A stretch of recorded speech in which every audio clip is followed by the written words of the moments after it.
தமிழ்நாட்டுல இப்பெல்லாம் வன்ம அரசியல் தாங்க பெருசா இருக்கு. விஜய் எழுதி வச்சுக்கோங்க, உங்களை கிணத்துல தள்ளி விட்டு எந்திரிக்க முடியாத ஒரு அபாயத்தை ஏற்படுத்தினா அதை ஆதவ அர்ஜுனா தான் செய்வான். இன்னைக்கு எழுதி வச்சுக்கோங்க, நான் சொடக்கு போட்டு சொல்றேன். உங்களை அசிங்கப்படுத்தி அடையாளம் இல்லாமக்கி உங்களை தெரிச்சு ஓட விட்டு சினிமாவிலையும் தோக்க வச்சு அரசியலையும் தோக்க வச்சு தனக்கான அடையாளத்துக்காக உங்களை பகடக்காயா ஒருத்தன் மாத்துவானா அது ஆதவ அர்ஜுனா தான். சரியா சொல்றதா இருந்தா 10 பேர் அடிச்சு டானானவர்ல அவர் அடிச்ச 10 பேருமே டானு தான்.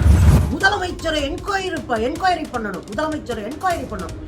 50 பேரையும் கொண்டு வீட்டுக்குள்ள போய் மூலையில உட்காந்துட்டு மூலியா உட்காந்துருக்கான் பாரு விஜய் ஓடுகாலி.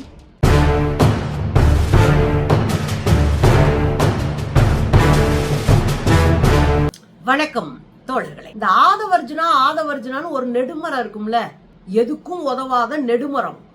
அந்த நெடுமரம் முந்தா நாள் நடந்த கூட்டத்துல நக்கீரன் கோபால் அவர்களை வாட பக்கம் அவன்லாம் அடிக்கிற அடியில அப்படின்னு பேசி ரொம்ப ஓவரா சீனை போட்டு அப்புறம் வழக்கம் போல நம்ம அண்ணன் வச்சு வாயிலே மிதிச்சிருக்காரு. இது என்னன்னா வாண்டடா போய் வண்டியில ஏறிக்கிட்டு வாயில மிதி வாங்கி முட்டுச்சந்து மூத்திரச்சந்தத்துலாம் கும்முன பிறகு ஆட்டோவில ஏத்தி அனுப்பி விட்டு அடி வாங்க விடுவோம் பாருங்க, அந்த மாதிரி பீசு. இதெல்லாம் வாயை அடக்கிக்கிட்டு இருந்தா நல்லது. அண்ணன் செருப்பு எடுத்து அடிப்பாங்க, மக்கள் பார்த்துட்டு செருப்பு பிஞ்சிரும் உனக்கு அப்படின்னு வேற லெவல்ல சம்பவம் பண்ணி விட்டுருக்காரு. உங்க அண்ணன் கடைசி வரையும் அடிச்சு ஓட விடுறடே அப்படின்னு பேசியிருக்கிறாரு. என்னங்க நடந்துச்சு? தமிழ்நாட்டுல இப்பெல்லாம் வன்ம அரசியல் தாங்க பெருசா இருக்கு. ஒரு காலத்துல நம்ம அரசியலா விமர்சனம் பண்ணிட்டு இருப்போம், ஆனா இப்ப அரசியலால விமர்சனம் பண்ண டே வாடா டே நான்லாம் யாரு தெரியுமா ஓய் அப்படின்னு கம்பி கட்டுற கதை ஊடு கட்டுற விஷயத்தெல்லாம் பேசிட்டு இருக்கானுங்க. அதுதான் அரசியல் நம்புதுங்க இந்த தற்குறி கும்பல். அதுலயும் ஆதவ அர்ஜுனா போன்ற லாட்ரி மார்ட்டினுடைய மருமை கோடி கணக்கில் கொள்ளையடிச்சு வச்சிருக்காங்க. ஊர் தாலிய பூரா அறுத்து மொத்தமா வச்சிருக்காங்க. இந்த கும்பல் காசு இருக்கிறதுனால 10 பேரை சேர்த்து வச்சுக்கிட்டு அடிக்கிற லூட்டி இருக்குல்ல. விஜய் எழுதி வச்சுக்கோங்க, உங்களை கிணத்துல தள்ளி விட்டு எந்திரிக்க முடியாத ஒரு அபாயத்தை ஏற்படுத்தினா அதை ஆதவ அர்ஜுனா தான் செய்வான். இன்னைக்கு எழுதி வச்சுக்கோங்க, நான் சொடக்கு போட்டு சொல்றேன், எழுதி வச்சுக்கோங்க. உங்களை அசிங்கப்படுத்தி அடையாளம் இல்லாமக்கி உங்களை தெரிச்சு ஓட விட்டு சினிமாவிலையும் தோக்க வச்சு அரசியலையும் தோக்க வச்சு தனக்கான அடையாளத்துக்காக உங்களை பகடக்காயா ஒருத்தன் மாத்துவானா அது ஆதவ அர்ஜுனா தான். மத்த வயலுக கூட சின்ன பசங்க பேசிட்டு போவானுங்க. ஆதவ அர்ஜுனாட்ட கவனமா இருங்க, அவன் ஒரு கன்னிங் ஃபெல்லோ. முந்தா நாள் பொதுக்குழு கூட்டம், சிறப்பு பொதுக்குழு கூட்டம் தமிழக வெற்றி கழகம் நடத்துச்சு இல்லையா? பொதுவா சிறப்பு பொதுக்குழு கூட்டம் நடத்தினா கட்சியை எப்படி வளர்க்கறது, கட்சியை எப்படி கொண்டு போறது, நாம என்ன மாதிரி எல்லாம் அரசியலை முன்னெடுக்கணும், நம்ம என்ன மாதிரி எல்லாம் பேசணும், எந்தெந்த விஷயங்கள்லாம் கராரா கொண்டு போகணும் தேர்தல்ல, இதெல்லாம் நம்ம பேசுவோம். கூட்டணியில யார் கூட இருக்க போறோம் என்ன எதுன்னு பேசணும். எதுவுமே பேசாம திமுகவை நாங்க அடிப்போம், திமுகவை நாங்க மிதிப்போம். திமுக உங்க அப்பனுக்கு அப்பன்லாம் அடிச்சு மிதிச்சு சவக்குழியில தள்ளின ஒரு அமைப்பியா? இன்னைக்கு வந்து நின்று நாங்க திமுக என்னத்துக்கு? இது ஜெயிச்சு காட்டு, ஜெயிச்சுட்டு வந்து பேசு. இதுல என்ன தெரியுங்களா, பத்திரிகைகள் யாரும் இவங்களை பத்தி பேசிடக்கூடாது. பேசணும் அப்படியே கொதிச்சோம், ஏன்னா உண்மை மக்கள்கிட்ட போயிடக்கூடாதுல்ல. இவன் ஒரு பொய்ய கட்டமைச்சு வச்சிருக்கான், உண்மை என்ற பெயர்ல ஒரு பொய்ய கட்டமைச்சு வச்சிருக்கான். அதை உடையாம பாதுகாக்க வேண்டிய பொறுப்பு இந்த காசு கொடுத்ததெல்லாம் செஞ்ச ஆதவ அர்ஜுனாவுக்கு உண்டு. அப்ப ஆதவ அர்ஜுனா நடுகத்தான் செய்வா. ஐயோ நம்ம கட்டி வச்சிருக்கிற பொய்க்கோட்டைய உடைச்சு ஒண்ணுமில்லாம ஆக்கிடுவாங்க போல இருக்கு, நம்ம ஊதி பெருக்கி வச்சிருக்கிற பலூனை ஒரு குண்டூசியை வச்சு போட்டுருவாங்க போல இருக்குன்னு பயம் இருக்கத்தான் செய்யும். அந்த பயத்தினுடைய உச்சமா தான் அண்ணனை போட்டு புலகுறானுங்க. யார? நம்ம அண்ணன் நக்கீரன் கோபால் அவர்களை போட்டு ரொம்ப ஓவரா பேசிட்டான். உண்மையிலேயே வேற ஆளா இருந்தா அடிச்சு மூஞ்சியை உடைச்சிருப்பாங்க. இவர் நக்கீரன் கோபால் ரொம்ப நிதானமா இதை ஹேண்டில் பண்றாருன்னு வச்சுக்கோங்களேன். என்ன பேசலாங்க, கொஞ்சம் கூட மரியாதை இல்லாம. மீச வச்சுட்டு ஒருத்தன் இருக்கான், அவன் பேசிட்டே திறான், சட்டைய புடிச்சு அடிப்பேன். என்னது? சட்டைய புடிச்சிட்டு வந்து அடிப்பேன், வெளியே வந்து தொர்றா பார்க்கலாம். மீச வச்சிருக்கலாம் பேசிட்டு இருப்பாரு, சட்டைய புடிச்சு ஒன்னு அடிக்கணும், வெளியே வந்து தொர்றா பார்ப்போம். மீடியானா ஏது சட்டைய புடிச்சு அடிப்பானா, அப்புறம் வெளியே வந்து தொர்றா பார்க்கலாம். இவனுக்கு வாயில சனிங்க, இவனுக்கு வாயில சனி. ஏன்னு கேக்குறீங்களா? என்னன்னா நக்கீரன் கோபாலும் கொப்பனுக்கும் கொப்பன்லாம் பார்த்தவரு. அவர் மேல 250க்கும் மேற்பட்ட வழக்குகள் இருக்கு. ஜெயலலிதா காலத்திலே 100க்கும் மேற்பட்ட வழக்குகளை சந்திச்சவர். இந்த சங்கராச்சாரின்னு ஒருத்தர் இருந்தார்ல, அவருடைய குட்டு நட்டெல்லாம் முதல்ல எடுத்து எழுதி அந்த ஜெயிலுக்கு தள்ளினதே நக்கீரன் கோபால் தான். உங்க அம்மா ஜெயலலிதா இருக்காங்கல்ல, அவங்க வந்து 170 கோடியா அவ்வளவு கோடி ரூபா வந்து ஒரு கண்டெய்னர்ல போச்சு, ஞாபகம் இருக்குங்களா? 2016 தேர்தலின் போது அதை கண்டுபிடிச்சு மொத்தமா வெளியே கொண்டு வந்ததும் நக்கீரன் கோபால் தான். சந்தன கடத்த வீரப்பனை சந்திச்சது மட்டும்தான் எல்லாருக்கும் தெரியும். அது குறித்து படங்கள் நெட்ல கிடக்கு, அதை போய் பாருங்க.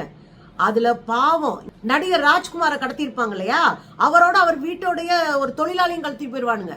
அவர் தான் கடைசி ஆளு. இப்ப கொல்றதா இருந்தா அவங்கள இருந்தா ஆரம்பிப்பாங்க. இவர் தான் போய் அவங்களோட பேச்சுவார்த்தை நடத்திட்டு நைட்டு தெரியாம அந்த ஆளை கழட்டி விட்டு ஓடி போடான்னு தப்பிக்க வச்சவர். அவர் கொடுத்திருக்காரு பேட்டி. அன்னைக்கு மட்டும் நக்கீரன் கோபால் என்ன கழட்டி விடலைன்னா என்னத்தான் கொண்டிருப்பாங்க. நடிகரை கொல்ல முடியாத அவர் சூப்பர் ஸ்டார் கர்நாடகத்துல. அப்படி ஒரு சாதாரண தொழிலாளியினுடைய உயிரை தன் உயிரை பணைய வச்சு கழட்டி விட்டு காப்பாத்தினவர். நித்யானந்தா அந்த சிடி ஞாபகம் இருக்குங்களா, அதை முதல்ல ரிலீஸ் பண்ணி நித்யானந்தாவை கோர்த்து விட்டதும் இன்னைக்கு அவர் கைலாசத்துக்கு ஓடி போனதுக்கும் இவர் தான் காரணம். இதெல்லாம் தாண்டி பொள்ளாச்சி வழக்கு ஞாபகம் இருக்குங்களா, ஜனநாயக மாதர் சங்கம் உயிரை கொடுத்து கத்திட்டு இருந்தாங்க. ஆனா இவர் போட்ட ஒரு வீடியோ மொத்தமா ஊடக வெளிச்சத்துக்கு வந்துச்சு, மொத்த மக்கள்கிட்டையும் போய் சேர்ந்துச்சு. அதையும் இவர் தான் இது பண்ணாரு. அதன் மீது இவர் மேல வழக்குகள்லாம் உண்டு, இன்னைக்கு வரையும் போயிட்டு இருக்காரு. ஏங்க திமுக ஆட்சியிலும் கூட இவர் மீது வழக்கு உண்டுங்க.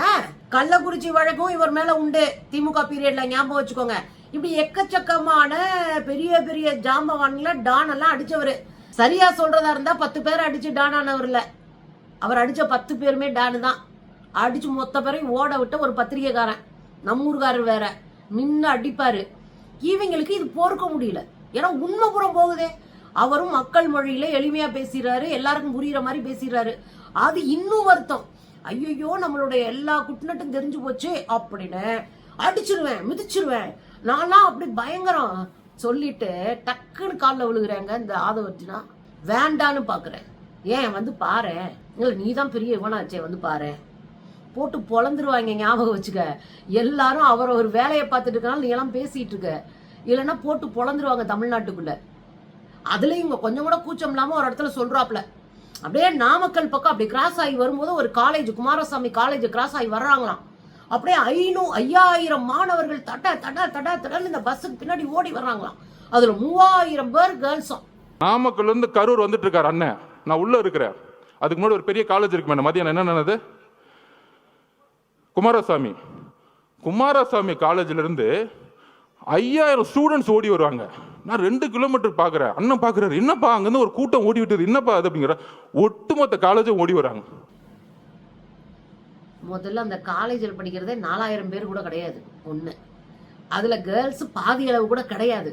இவன் என்ன கதை பார்த்துட்டு வந்து சொன்னான், ஒருவேளை இவங்க கட்சிக்கார பொம்பளை பிள்ளைல ஓட விட்டாங்களோ என்னமோ தெரியலங்க.